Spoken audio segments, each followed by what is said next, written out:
Here we go, folks. Welcome back to Celtic Fans TV. It's time for the starting 11 prediction for tomorrow's game at home against St Johnstone. This is a much bigger game than it should be. I think off the back of the form that we've been on, we shouldn't be coming into this game at home against St Johnstone genuinely not knowing what we're going to get for the team and not knowing the result. I think leading up to the game against Ross County, I always thought against these sorts of teams at home, we still had a decent enough level of performance in us to get results. But last Sunday's result against Ross County throws all of that into question. And here we are approaching this game tomorrow, not knowing what to expect, and that kind of sums up where we are at the minute. Before we get to the team and a build-up for tomorrow, I have to tell you about our sponsors, OneFootball. The OneFootball app's got everything you need at the touch of a button. You know all of this already. You can get line-up notifications as soon as the team's announced on game days. You can get goal alerts from Celtic games and any game across the world. You name a game, you'll find it there on the app. You can keep tabs on league tables, top goal scorers, top assist makers, you name it, you'll find it all there on the OneFootball app. You can download it by clicking the link in the description of this video. It's a great way for you to support the channel, so click the link below, download the app and let me know what you think. Another banner yesterday by the Green Brigade at Celtic Park. The extension of the fences also by the club right around the stadium.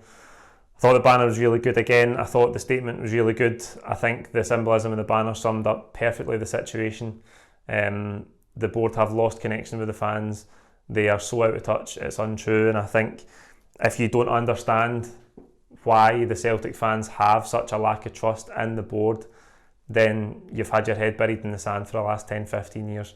That is masked when we're playing really well and winning trophies, and we've had the domestic success we've had over the last few years. But we can't be surprised that when events on the park have went the way they've gone in the past few months, that all of this rears its head again.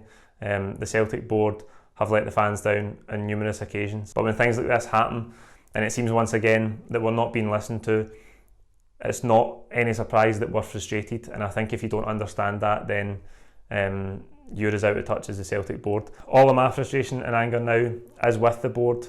It's with the chief executive. I think there's been so much talk about the manager's position, and by every measurement, the performances on the park have been so poor this season. That's why we're on this run that we're currently on.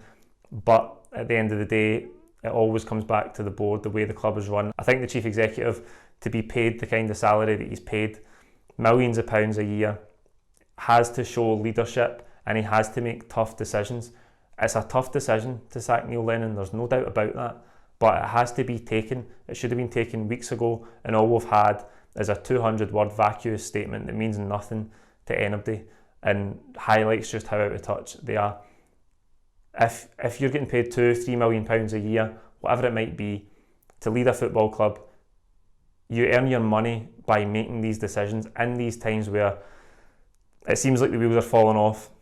We don't know where the team is going. We're on a horrendous run of results. You earn your money by making tough decisions and showing leadership. And time again with the Celtic board and the chief executive, that is found wanting. And this is just another example of that. We come into tomorrow, St Johnstone are currently sitting 8th in the league on 16 points. They are undefeated in their last 5 league outings though. They're one of the form teams in the league, if you like. As I said, after Thursday's game, Ross County were on a really poor run before they came to Celtic Park last weekend. St Johnstone are on a really good run. So it goes without saying that we can't play anything like we did last Sunday, because there's a real chance we'll drop points again. Again with the team, I don't want to go on and on about who should play where. As I say, personnel at this stage, we've tried it all. The results are still the same, the defending's still the same, the structure of the team's still the same, and you've heard me saying that enough times already. I don't think there's going to be too many changes from Thursday. El Yunusi being out is still a huge problem for us. I don't know why he's out. All we heard was that he didn't travel to Italy, so I don't know if he's back or not, but because he's not back and Mikey Johnstone isn't back in the squad yet, hasn't had any game time, those two not being available to play for the left hand side gives us a bit of a dilemma in terms of team selection, because we can't play 3-5-2 again at home. 4-2-3-1, I think it will maybe be similar to the way we seen the setup on Thursday. That'll be Barkas in goals, it'll be El Ahmed at right back, Beaton alongside Ayer at centre half, Diego Lax out at left back, and as much as you might want the midfield to change, I think it will be Brown, McGregor and Rogic in front of them. On the right hand side, I think Jeremy Frimpong will keep his place because Ryan Christie on Thursday played on the left hand side, and if El Yunis is still out, Johnstone's unavailable, it can only really be Christie to play from the left hand side. Up top, I expect Edouard to keep his place, so it's just about the same team as we had on Thursday night.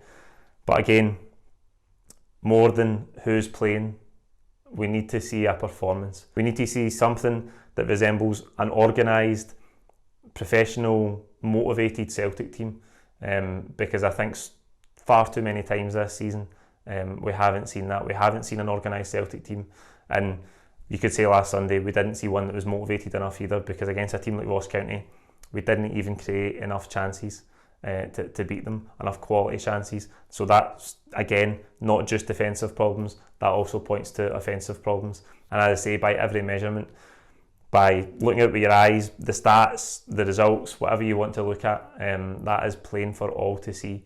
That's the team I think we might play tomorrow. Like the video, comment with your own thoughts below. Don't forget to subscribe if you haven't already. We will be back tomorrow straight after the game with live full-time reaction as ever, here from the home of full-time reaction on Celtic Fans TV. Cheers.